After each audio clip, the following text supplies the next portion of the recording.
పోలీసులు, జడ్జిలు, కలెక్టర్లు పవన్ కళ్యాణ్ గారికి సెల్యూట్ కొట్టడానికి ఆయనకున్నటువంటి క్వాలిఫికేషన్ ఏంటి? పవన్ కళ్యాణ్ ఏమన్నా గొప్పవాడా? పవన్ కళ్యాణ్కి కలెక్టర్లు, జడ్జిలు సెల్యూట్ కొట్టాలా? అందరికీ నమస్కారం. Welcome to Andhra Chronicles. ఆంధ్రప్రదేశ్లో కూటమి ప్రభుత్వం అధికారంలోకి వచ్చిన తర్వాత అభివృద్ధిని ఓర్చుకోలేనటువంటి కొంతమంది నారా చంద్రబాబు నాయుడు గారి మీద, లోకేష్ గారి మీద బురద జల్లాలని చూస్తున్నారు. మరీ ముఖ్యంగా ఎలక్షన్లో పోటీ చేసిన అన్ని స్థానాల్లో 100కి 100% స్ట్రైక్ రేట్ సాధించిన జనసేనాని ఆంధ్రప్రదేశ్ రాష్ట్ర ఉప ముఖ్యమంత్రి కొణిదెల పవన్ కళ్యాణ్ గారి మీద బురద జల్లాలని మరీ ముఖ్యంగా ట్రై చేస్తున్నారు. దాంట్లో చదువుకోనోళ్ళు, మూర్ఖులు, ఏదో మద్యానికి బానిసైన వాళ్ళు లేదా బిర్యానీ పొట్టడానికి కక్కుర్తి పడిన వాళ్ళైతే ఓకే, వాళ్ళు ఇంకా వాళ్ళ స్థాయి అంతే, వాళ్ళ ఆలోచన విధానం అంతే, ఏదో 500 వస్తాయనో లేదా ముందు వస్తుందనో లేదా బిర్యానీ వస్తుందనో మాట్లాడుతున్నారులే, వదిలేలే అనుకోవచ్చు. కానీ జడ్జిగా చేసి ఉన్నత స్థాయి చదువులు చదివి ఇలాంటి మాటలు అవసరమా? నేను ఎవరి గురించి మాట్లాడుతున్నాను అనేది తెలియడానికంటే ముందు ఒకసారి ఆ పెద్ద మనిషి మాట్లాడినటువంటి మాటలు మీరు వింటే మీకు ఒక ఐడియా వస్తుంది. తర్వాత ఆయన గురించి చెప్తాను. ఐపీఎస్ ఆఫీసర్లు, ఐఏఎస్ ఆఫీసర్లు, పెద్ద పెద్ద ప్రిన్సిపల్ సెక్రటరీలు సెల్యూట్లు కొడుతున్నారు. ఎందుకు కొడుతున్నారు? What is his qualification? ప్రజాస్వామ్యంలో ప్రజల కోసం ఏమైనా గ్రీవియన్స్ తీర్చాడా? లేకపోతే ఏమైనా ఒక లాయర్ గా, సామాజికంగా, న్యాయమూర్తిగా ఏమైనా పనిచేశాడా? ఒక ఐఏఎస్ ఆఫీసర్ గా పనిచేశాడా? సమస్యల గురించి తెలుసా? కుటుంబ శంకర్ అని చెప్పేసి ఆ ప్యాంటు ఎందుకు వేసుకుంటారో తెలియదు. అలాంటి సినిమాలు తీసి, అలాంటి కుటుంబ శంకర్ సినిమా ఒకసారి చూడండి. ఆయన క్యారెక్టర్ ఏంటో, ఆయన సినిమాల్లో ఆయన ఆయన ఆయన ఇదేంటి, ఆయన బ్యాక్గ్రౌండ్ ఏంటి. ఇలాంటి వ్యక్తులు సినిమాలు చూసి ఒక 100 కోట్లు సంపాదించి వచ్చి పెటాపురం లాంటి దాంట్లో 100 కోట్లు 200 కోట్లు ఖర్చు పెట్టి ఎమ్మెల్యేలపై 4% 5% తీసుకొచ్చి ఆ ఓటు బ్యాంక్ తో ఉప ముఖ్యమంత్రి అయిపోయినారు. వీళ్ళ వల్ల సమాజానికి ఉపయోగం ఏంటో ఆలోచించండి. చూసారు కదా, ఈయన జడా శ్రవణ్ కుమార్ సస్పెండెడ్ జడ్జ్. ఒక జడ్జి ఈయన సస్పెండ్ అయ్యారు, అది వేరే విషయం. అయితే ఈయన జై భీమరావు పార్టీ అనేటువంటి పార్టీని స్థాపించారు. ఈయన ప్రస్తుతానికి ప్రాక్టీసింగ్ అడ్వకేట్గా ఉన్నారు. అయితే ఈయన మాట్లాడినటువంటి మాటలు మీరు విన్నారు కదా. పవన్ కళ్యాణ్ క్వాలిఫికేషన్ ఏంటి? పోలీసులు, ఐఏఎస్లు పవన్ కళ్యాణ్కి సెల్యూట్ కొట్టవలసినటువంటి అవసరం ఏంటి? ఈయన ఏమన్నా రాష్ట్రానికి చేశాడా అంటే అవును, రాష్ట్రానికి చేశాడు. ఆయన అధికారంలోకి రావడానికంటే ముందు ఏది మీరు అన్నట్టు ఆ ప్యాంటు మీద ప్యాంటే సినిమాలు చేసేటప్పుడు ఒక సాధారణ మానవుడు, సగటు మనిషి పడేటువంటి ఇబ్బందులను చూసి తట్టుకోలేక రాజకీయాల్లోకి వచ్చినటువంటి వ్యక్తి. ఆయనకు వచ్చేటువంటి సగటు ఆదాయంలో ప్రజలకు మంచి చేసినటువంటి వ్యక్తి. ఎక్కడ దాకా ఎందుకండి, ఆంధ్రప్రదేశ్లో ఉన్నటువంటి గిరిజనుల్ని స్వాతంత్రం వచ్చి 78 ఏళ్ళు అవుతుంటే ఇప్పటి వరకు ఏ రాజకీయ నాయకుడైనా, ఏ సగటు మనిషి అయినా వెళ్ళి పలకరించిన వాడున్నాడా? ఆయన పలకరించాడు. ఆయన వాళ్ళకు రోడ్లు వేశాడు. ఆయన వాళ్ళకు వైద్య సదుపాయాలు అందించాడు. సొంత ఇంట్లో మనుషుల్లాగా ఆయన సొంత తోటలో పండినటువంటి మామిడి పండ్లను వాళ్ళకి అందించాడు. వాళ్ళు కాళ్ళకి చెప్పులు లేకుండా తిరుగుతున్నారు అని చెల్లించిపోయి ఒక బృందాన్ని ఏర్పాటు చేసి వాళ్ళకి చెప్పుల సైజులను పంపించినటువంటి మహోన్నతమైన వ్యక్తి.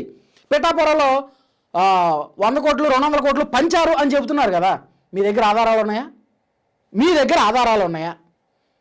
లేవు కదా. మరి లేనప్పుడు ఎందుకు ఆయన మీద అబండాలు వేస్తున్నారు? అదే పిఠాపురంలో ఆయనకు వచ్చేటువంటి జీతాన్ని 42 మంది దేవుడి పిల్లలకి నెల పంచుతున్నటువంటి మహోన్నతమైన వ్యక్తి పవన్ కళ్యాణ్ గారు. ఇలాగే ఇప్పుడు పవన్ కళ్యాణ్ గారి మీద మాట్లాడితే బురద చల్లాలి అనేటువంటి ఉద్దేశంతో, క్రూర బుద్ధితో ప్రతి ఒక్కరూ ఈ విధంగా చేస్తున్నారు కదా. నేను ఒకటే అడుగుతున్నాను, గతంలో కూడా పిఠాపురంలో వరలక్ష్మి వ్రతాలు జరిగితే ఇలాగే మాకు చీరలు ఇవ్వలేదు, సార్లు ఇవ్వలేదు, కుంకుమ బరిలు ఇవ్వలేదు అని మాట్లాడితే ఆయన మీద పడుతున్నారు కదా. నేను ఒక్కటే అడుగుతానండి, ఆయన ప్రజల చేత ఎన్నుకోబడినటువంటి అసెంబ్లీ మెంబర్, ఎమ్మెల్యే, ఆంధ్రప్రదేశ్ రాష్ట్రానికి ఉప ముఖ్యమంత్రి, గ్రామీణాభివృద్ధి అటవీ శాఖకి మంత్రి. మరి అలాంటి ఆయనకి ఐఏఎస్లు, ఐపీఎస్లు సెల్యూట్ కొడతారు. ఎందుకంటే ఆయన ప్రజానాయకుడు. కొంతమందిలాగా రాజకీయాల్లోకి డబ్బు సంపాదించడానికి, ప్రజాధనాన్ని దోచుకోవడానికి, అక్రమ కేసులు పెట్టించుకున్నా కానీ ప్రజాధనంతో కోర్టులకు తిరగడానికి ఆయన రాలా. నేను ఒకటి అడుగుతానండి, ఆయన మీద ఇప్పటివరకు ఏదైనా కేసు నమోదైందా? లేదా ఆయన మీద ఇదిగో పలానా వాళ్ళ దగ్గర లంచం తీసుకున్నారు అనేటువంటి ఆరోపణలు ఉన్నాయా? సిబిఐ ఉన్నాయా? క్వాష్ పిటిషన్లు ఉన్నాయా? అంటే నా డౌట్ ఉన్నాయా? గత 11 సంవత్సరాలుగా 12 సంవత్సరాలుగా ఆంధ్రప్రదేశ్లో బెయిల్ మీద తిరుగుతున్నటువంటి ఒక వ్యక్తిని ఇప్పటివరకు మీరు ఎప్పుడన్నా ప్రశ్నించారా? బెయిల్ మీద తిరుగుతున్నటువంటి వ్యక్తి, ఆయనకి గతంలో ఐఏఎస్లు ఐపీఎస్లు పోలీసులు అందరూ సెల్యూట్ చేశారు. ఆయన విద్యార్హత ఏంటి? సరే, విద్యార్హత ఉంటేనే ఖచ్చితంగా సెల్యూట్ చేయాలి అంటే డబల్ పీజీలు ట్రిపుల్ పీజీలు చేసి గోల్డ్ మెడల్ సాధించినటువంటి చాలామంది వ్యక్తులు దేశంలో ఉన్నారు. వాళ్ళందరూ రాజకీయాల్లోకి రాలేదే. ఎందుకంటే ఎవరి ఉద్దేశం వాళ్ళది. ఒకరికి గవర్నమెంట్ జాబ్ అని, ఒకరికి బిజినెస్ అని, ఒకరికి ఫారెన్ వెళ్ళాలని, ఇంకొకరికి రాజకీయాల్లోకి రావాలని. రాజకీయాల్లోకి వచ్చేటువంటి వ్యక్తులు కూడా కొంతమంది ప్రజాధనాన్ని దోచుకుని ఆస్తులు కూడబెట్టుకుని కుంభకర్ణుళ్ళ ఆ అక్రమ ఆస్తి మీద కుంభకర్ణుళ్ళ ప్యాలెస్లు కట్టుకోవాలన్నటువంటి దుర్బుద్ధితో వచ్చేటువంటి వాళ్ళు ఉన్నారు. సగటు మీరు మేము మనం బతికేటువంటి సమాజంలో. అవునా కదా? అయినా కానీ పవన్ కళ్యాణ్ గారి క్వాలిఫికేషన్ ఏంటి అంటున్నారు కదా. పవన్ కళ్యాణ్ గారి క్వాలిఫికేషన్ పేదవాడిని చూస్తే కరిగిపోతారు. పవన్ కళ్యాణ్ గారి క్వాలిఫికేషన్ లేని వాడిని చూస్తే దగ్గర చేర్చుకుంటారు. పవన్ కళ్యాణ్ గారి క్వాలిఫికేషన్ అక్రమ కేసులు లేదంటే దాడులు దోపిడీలు చేయరు. ఇదే జడా శ్రావణ్ కుమార్ గారిని నేను అడుగుతున్నాను. గతంలో ఒక దళిత డ్రైవర్ అయినటువంటి ఒక దళిత డ్రైవర్ని ఎమ్మెల్సీ అనంతబాబు చంపేసి డోర్ డెలివరీ చేస్తే అదే అనంతబాబు వైఎస్ జగన్మోహన్ రెడ్డి గారు వెనకుంటే వైఎస్ జగన్మోహన్ రెడ్డి గారితో పాటు అదే ఎమ్మెల్సీకి ఐఏఎస్లు ఐపీఎస్లు సెల్యూట్ చేశారు. అప్పుడు ఎందుకు మాట్లాడలేదండి మీరు ఈ మాటలు? గతంలో గత 5 సంవత్సరాల్లో రోడ్లు లేవు, ఉద్యోగాలు లేవు, పెట్టుబడులు లేవు. అప్పుడు ఎందుకు మాట్లాడలేదండి? అంటే రాష్ట్రంలో ఎక్కడ మీకు ప్రజా సమస్యలు గత 5 ఏళ్లలో కనపడలేదు. ఇప్పుడు రాష్ట్రంలో అభివృద్ధి జరుగుతుంది, ఉద్యోగాలు వస్తున్నాయి, పెట్టుబడులు వస్తున్నాయి. ఎవరి శాఖని వాళ్ళు ఆయా మంత్రులు ఆయా ఎమ్మెల్యేలు నియోజకవర్గాలని అభివృద్ధి చేసుకుంటూ వెళ్తుంటే వంక దొరకనమ్మ డొంకట్టుకు ఏలాడిందని పవన్ కళ్యాణ్ అనేటువంటి వ్యక్తి ఒక ఆయన దొరుకుతున్నారు మీకు. ఎందుకు పవన్ కళ్యాణ్ అనేటువంటి వ్యక్తి మీద మీకు ఎందుకంత కక్ష? గతంలో కూడా గత ముఖ్యమంత్రి మాట్లాడితే 4 పెళ్ళిళ్ళు అన్నారు. 4వ పెళ్ళ నాకు లేదు, నువ్వే రా జగన్ అన్నాడు ఆయన. తర్వాత క్విక్ మనకుండా వెళ్ళి మూలన కూర్చున్నారు. మరలా ఇప్పుడు అదిగో పవన్ కళ్యాణ్ సినిమాలు చేసుకుంటాడు, ప్యాంటు మీద ప్యాంట్ వేస్తాడు. ప్యాంటు మీద ప్యాంటు కాకపోతే షర్టు మీద షర్ట్ వేస్తాడయ్యా. ఏంటి వచ్చిన నొప్పి ఏంటి? అక్రమ కేసులు ఏమన్నా చేశాడా? ప్రజాధనం దోచాడా? క్వాజ్ పిటిషన్లు ఉన్నాయా? సిబిఐ కేసులు ఉన్నాయా? బెయిల్ మీద తిరుగుతున్నాడా? ప్యాలెస్లు కట్టుకున్నాడా?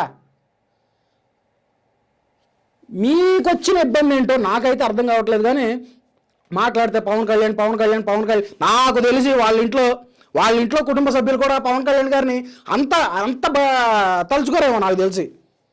అంటే మీకు ఎందుకు భయం వేస్తుంది పవన్ కళ్యాణ్ గారు అంటే? ఇదే పవన్ కళ్యాణ్ ఇదే రీతిలో ప్రజాసేవ చేసుకుంటూ వెళ్తే రేపొద్దున మిమ్మల్ని ఎవడో గెలిపించడన్నా? అంటే మీరేదో పార్టీ పెట్టుకున్నారు, మీరు నారా లోకేష్ గారి మీద అదే మంగళగిరిలో పోటీ చేసి కేవలం 461 ఓట్లు మీకు వచ్చింది.